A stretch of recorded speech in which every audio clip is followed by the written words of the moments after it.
Est-ce que vous connaissez Laszlo Anieks? En 2010, cet Américain commande 2 pizzas pour lui et ses enfants. Ce qu'il ne sait pas, c'est que ces pizzas lui coûtent 500 millions d'euros. Parce qu'à l'époque, il ne paye pas en cash, mais bien en bitcoin. Cette crypto-monnaie ne vaut alors qu'un quart de centime d'euro, mais en 10 ans, sa valeur a explosé et avoisine aujourd'hui les 60 000 euros. Le bitcoin, c'est le phénomène à la mode. Certains y ont perdu beaucoup d'argent, mais d'autres en ont gagné énormément. Et tout ça pose une question majeure. Cet argent, comment est-il taxé? Vous le verrez, en Belgique, la loi est un petit peu floue à ce sujet. Alors on a testé pour vous, et sur une question d'interprétation, on a gagné 20 000 euros.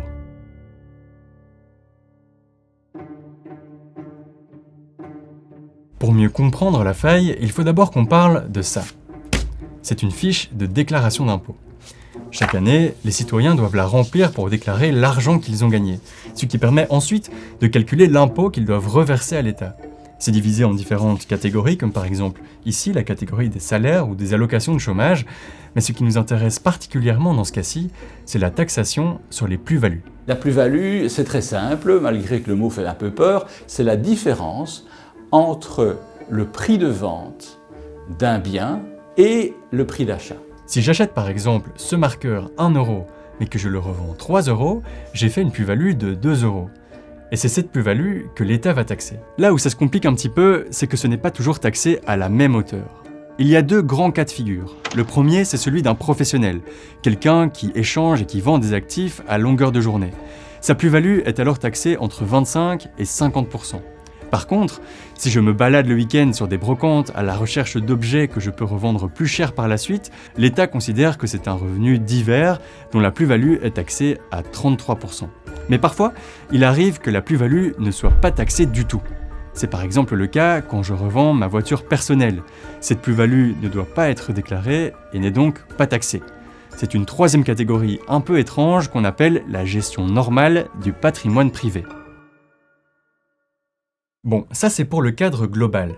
Mais quand il s'agit d'acheter et de vendre du Bitcoin, dans quelle catégorie est-ce qu'on tombe? Autrement dit, combien est-ce qu'on est taxé? Si on reprend nos 3 options, il y en a une qu'on peut éliminer dès le départ. Sur les 270 000 Belges qui achètent et vendent du Bitcoin, on peut partir du principe qu'une majorité d'entre eux n'est pas professionnelle. Ce qui nous laisse 2 options. Mais comment les départager? Eh bien, c'est pas si simple. Donc la ligne entre le 33% et l'exonération, elle n'est pas uniforme. La frontière est floue. Or d'un côté, on est taxé à 33% et de l'autre, pas du tout. Il y a une faille et c'est cette faille qu'on va tenter d'exploiter pour gagner 20 000 euros. Voici Michel, notre personnage fictif. Michel est un jeune cadre dynamique d'une trentaine d'années. Il a récemment investi 13 000 euros dans les crypto-monnaies. Un investissement qui vient de lui rapporter 60 000 euros de plus-value. Bravo Michel, mais cet argent doit-il être taxé? Pour y répondre, il faut s'intéresser à ce que dit la loi. La loi belge entend par gestion du patrimoine privé tout ce que ferait une personne prudente et raisonnable pour faire fructifier son argent. A l'inverse, tout ce qui n'est pas prudent et raisonnable est considéré comme du revenu divers, comme par exemple quand on achète quelque chose en pariant sur le fait que sa valeur va augmenter. Le principal critère qui permet de différencier les deux, c'est la notion de risque. Sauf que le risque, c'est très difficile à définir, surtout dans le domaine des crypto-monnaies comme le Bitcoin, dont la valeur évolue tout le temps. Le Bitcoin, c'est la star des crypto-monnaies et il a battu son nouveau record de valeur hier. C'est vraiment la chute sans fin des crypto-monnaies. Pour déterminer comment taxer les plus-values issues de la vente de Bitcoin, l'administration fiscale a mis en place une liste de 17 questions, censées aider à définir la notion de risque. On y retrouve par exemple le pourcentage du capital investi, ou encore le nombre de transactions effectuées. Ce sont ces critères qu'on utilise pour constituer le faux profil de Michel. Pourcentage du capital investi, 30%. Nombre de transactions effectuées, 40 en l'espace de 2 mois. Mais Michel a aussi su se montrer plus prudent et a levé le pied pendant près de 2 ans. Vous l'aurez compris, l'idée est ici d'être ambigu, de jouer sur la marge des critères, afin de trouver une faille. Après avoir bien peaufiné notre copie, Nous allons maintenant la soumettre à l'administration fiscale. Puisque la loi est floue et qu'on risque une amende en cas de fausse déclaration, l'autorité fiscale a mis en place le service de décision anticipée, un comité qui analyse les dossiers avant la déclaration officielle, et c'est à ce comité qu'on envoie le dossier de Michel. Voici Florence Angelici, la porte-parole de ce fameux comité consultatif. Nous la rejoignons chez elle quelques semaines plus tard pour faire le point sur le dossier de Michel. C'est le moment de trancher. Michel va-t-il être taxé ou non ? Les experts de l'administration ont donné leur avis et leur verdict est implacable. Quand on regarde, on est plutôt vers une taxation en revenus divers. Aïe. Pour l'administration, Michel doit être taxé à 33%. Car selon eux, investir 30% de son patrimoine dans une valeur aussi volatile que les crypto-monnaies, c'est beaucoup trop risqué. Quand on met 30% de ce qu'on possède dans des crypto-monnaies, on court un risque plus important que dans d'autres types d'investissements. Ça c'est certain. Michel rentre bredouille. Il doit déclarer sa plus-value et payer 20 000 € de taxes. Cette décision ne lui plaît pas trop. 20 000 €, c'est beaucoup d'argent. Alors il veut savoir s'il n'est pas possible de contourner cette décision. Le critère n'est pas très défini et donc on pourrait craindre de l'arbitraire. Maintenant, on a toujours droit d'avoir des réclamations et puis d'aller en justice.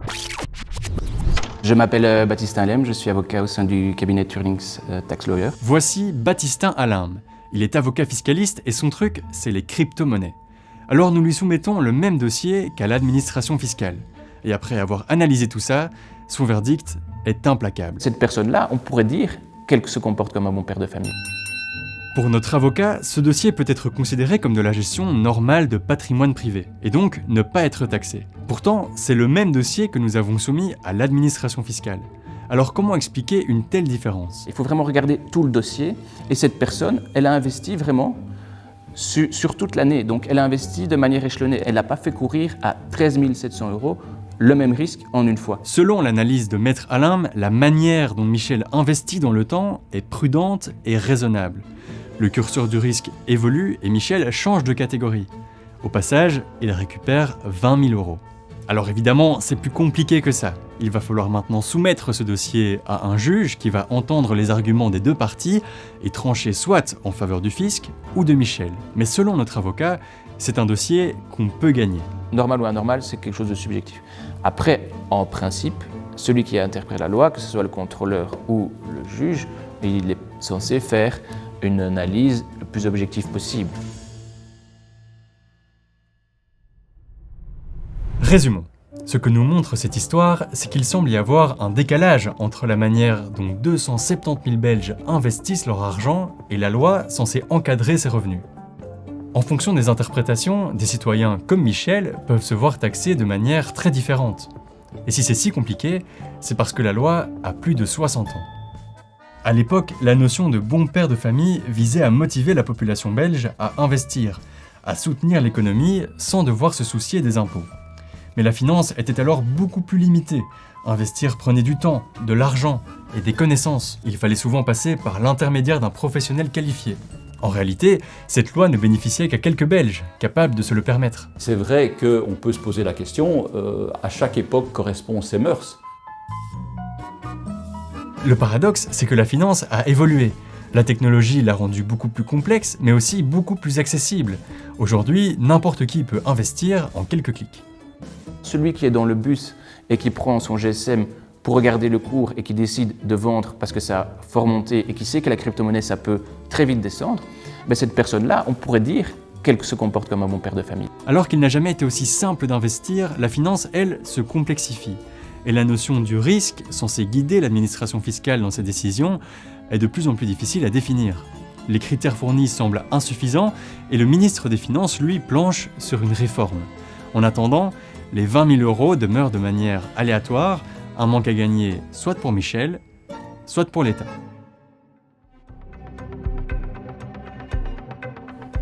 Merci beaucoup d'avoir regardé cette vidéo. Dites-nous en commentaire si vous aussi vous investissez dans les crypto-monnaies et si le cas de Michel vous a peut-être éclairé sur la situation. Si le contenu vous a plu, n'hésitez pas à laisser un pouce bleu et à vous abonner pour ne rater aucun de nos prochains épisodes. En attendant, on vous dit à la semaine prochaine pour un nouveau décryptage.